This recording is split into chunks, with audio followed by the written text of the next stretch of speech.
Wala dito kami nagkuhan siya na. Tagalog, please. Tagalog. Sige. Ayan ang nagugusto ko.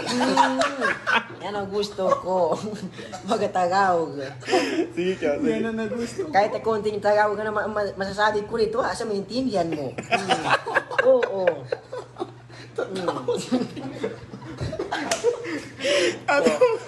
Puno nga. Gagawin ko manahata pa sa'yo.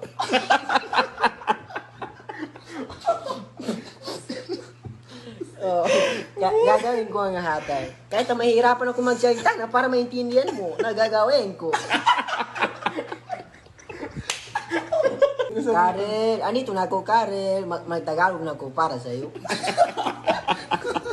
Kuha na ako kasi. Kuha na ko, kasabot. Sige, magtagalog tayo dito kasi meron tayong viewers na hindi magkaintindi. Nandito ako para pasayahin kayo. Para pasayahin kayo. Nakilig si Karen. Nakilig si Karen. Imam to.